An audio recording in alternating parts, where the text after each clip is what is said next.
Igreja, boa noite, graça e paz. Amém.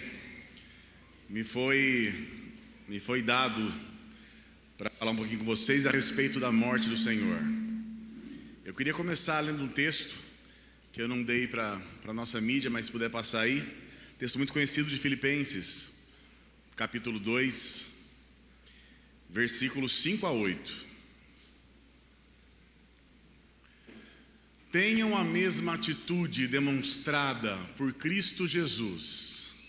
Embora sendo Deus, não considerou ser igual a Deus. Não considerou que ser igual a Deus fosse algo a que devesse se apegar. Em vez disso, esvaziou a si mesmo, assumiu a posição de escravo e nasceu como ser humano. Quando veio em forma humana, humilhou-se, eu queria frisar, humilhou-se e foi obediente até a morte e morte de cruz. Eu vou ter com vocês rápidos momentos a respeito de uma reflexão sobre a morte de Jesus. E todas as vezes que eu leio passagens que falam sobre isso, que eu me aprofundo um pouco mais acerca da morte do próprio Deus, da entrega dele de uma forma tão absurda, tão inimaginável, tão incompreensível, eu começo a me encantar e ver o tamanho da seriedade que é a gente estar aqui hoje falando no nome dele. Um episódio, quando eu sublinhei humilhação, é porque esse momento foi um momento de humilhação para ele. Ele escolheu ser morto e ser humilhado. E eu queria trazer para vocês um texto, um detalhe, que eu vou ler um texto, vou falar sobre isso, que eu já tinha ouvido isso um tempo atrás, eu fui pesquisar, conversei com algumas lideranças exegéticas da igreja a respeito disso, da veracidade disso daí, e eu queria trazer para vocês o tamanho da seriedade que foi essa humilhação. Abra, por favor, para mim, o texto de João, capítulo 19. Dentre as chibatadas que Jesus tomou, dentre os tapas na cara que ele levou, dentre as escarradas que ele tomou na cara, talvez a pior humilhação fosse no final da morte, no final da vida dele e na iminência da morte. Eu queria ler com vocês. João capítulo 19, versículo 28 a 30. Jesus sabia que sua missão havia terminado. Ele estava pendurado na cruz nos momentos finais da sua vida. Sabia que sua missão havia terminado. E para cumprir as escrituras ele disse: estou com sede. Tinha ali perto uma vasilha com vinagre, de modo que ensoparam uma esponja ou um hisopo, que é uma esponja, no vinagre, colocaram na ponta de um caniço, na ponta de uma vara, caniço de sopo, e a ergueram até os lábios de Jesus. Depois de prová-la, depois de consumir aquilo, Jesus disse: está consumado. Então, inclinou a cabeça e entregou o Espírito. Essa passagem mostra uma coisa dessa humilhação que eu falei, que eu queria trazer para vocês verem como eu tenho visto o tamanho da seriedade que é isso daí. O tamanho da seriedade que é Deus ter visto o Filho dele passar por isso, e como vai ser o peso da mão dele naquela criação que ele ainda ama. Nessa época de Jesus, os banheiros eram banheiros coletivos,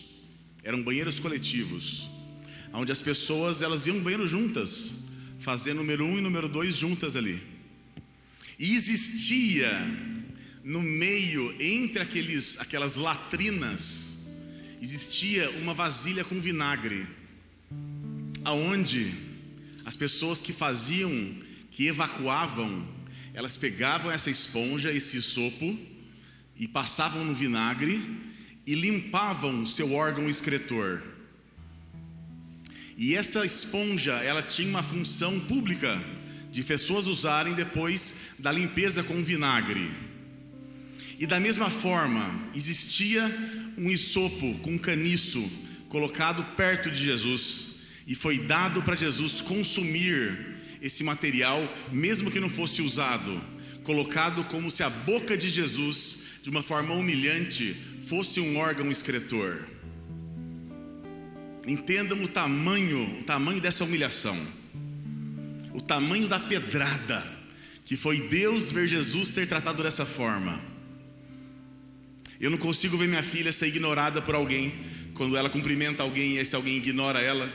Agora imagina colocarem um material higiênico na boca dela.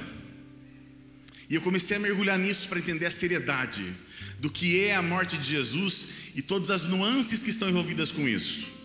Quando a gente fala sobre morte, quando a gente ouve alguma coisa a respeito de morte, não é um assunto muito tranquilo, não é um assunto muito suave. Tirando o pastor Eros, evidente, que é o assunto preferido por ele, para a gente não é um assunto muito suave. Ele traz uma mistura de sentimentos para a gente. A gente evita pensar nesse assunto, e isso é normal. Quando Deus nos fez, Ele colocou no nosso coração a eternidade cravada no nosso coração. A gente não nasceu para morrer. A gente não nasceu para ter fim. Infelizmente, o pecado, quando ele entrou no mundo, ele deformou esse plano perfeito de Deus e nos jogou numa morte eterna, nos jogou no inferno totalmente evitável, se eu creio que a morte de Jesus matou a morte na cruz. Vou repetir: o pecado deformou o homem e nos jogou numa morte, nos jogou no inferno, que é um inferno evitável, quando eu creio que a morte de Jesus, ela matou a morte na cruz. Teve até um autor, John Owen, que em 1600 e pouco, ele fez um livro em cima disso, e essa sentença tem todo o sentido, e nessa sentença se abrevia todo o evangelho também, que é a morte da morte na morte de Jesus. A morte da morte na morte de Jesus. Em muitos casos, a morte é entendida como única solução. Em muitos momentos na vida de muitas pessoas, a morte é colocada como a única saída possível. Tanto é que a cada 40 segundos no mundo, alguém se mata, alguém dá cabo da sua vida. E a cada 6 pessoas que existem, a cada 6 de nós, um já pensou em tirar a própria vida. Porque a morte, ela é vista como às vezes uma única solução para qualquer problema. Às vezes esse problema ele é legalizado. Eu tenho um amigo médico, que a sogra dele é suíça. E essa história eu contei lá em casa já, não sei se contei na igreja, mas vou repetir. A sogra dele era uma senhora jovem, mas que entendeu claramente que não tinha que estar mais viva. Sozinha, não tinha ninguém mais, não queria mais estar viva. E não tinha coragem, até para ter uma memória ruim, uma coragem de fazer nada que não fosse legalizado. E daí essa sogra desse meu amigo próximo, não é que me contaram, ele é meu amigo, sogra dele, ela foi atrás do suicídio assistido. E existe isso como lei, essa eutanásia assistida e provocada. Ela foi atrás da lei, ela passou em médicos para mostrar que ela tinha as faculdades mentais ok, que ela não estava deprimida, nada disso, que ela simplesmente decidiu, não quer mais viver. E daí ela chamou, no dia, que depois de todo o trâmite, que demorou um tempo, reuniram na casa dela todas as pessoas próximas, polícia, os médicos, e ela se despediu de uma forma muito calma e consciente de todos que estavam na família, e foi puncionada na veia e tomou uma injeção letal, e ela morreu. Isso daí é uma coisa que não é tão incomum assim. Quando eu estava pesquisando acerca dessa eutanásia, desse suicídio assistido, vi um caso de Bruxelas, que o Negão conhece, Bruxelas, onde um casal que ia de senhores de mais de 90 anos, que eles iam fazer 64 anos de casado, eles não entendiam que viveriam um sem o outro. E eles também fizeram esse suicídio duplo assistido também. Os dois optaram por morrerem juntos de uma forma assistida, porque viram que a morte era a única solução para eles.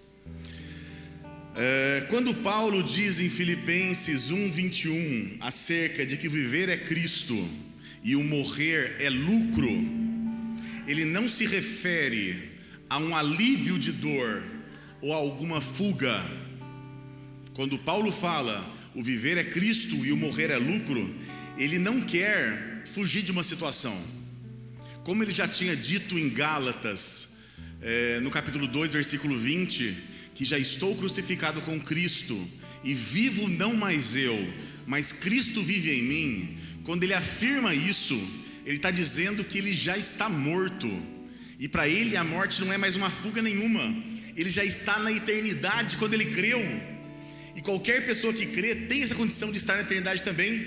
Ele só estava ansioso para ouvir aquela frase que eu comentei semana passada, de ouvir de Jesus: servo bom e fiel, entra no descanso, entra na alegria do seu Senhor. Esse desejo do porvir de Paulo, ele me deixou durante algum tempo com alguns questionamentos, trazendo de volta para a morte de Jesus.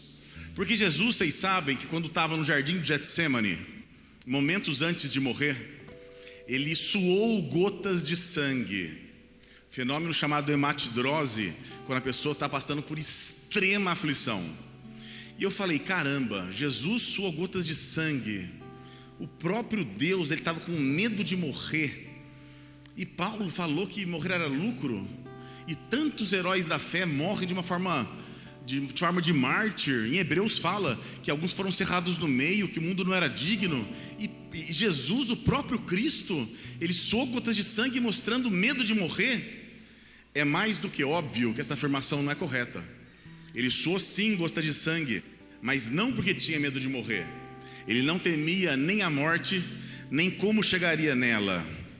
Ele estava profundamente angustiado. Jesus estava profundamente angustiado, porque ele tinha que cumprir o propósito de satisfazer a ira de Deus. Durante algum tempo, ele ficaria sozinho. Durante o tempo que ele recebesse sobre ele nossos pecados, Deus viraria as costas para ele.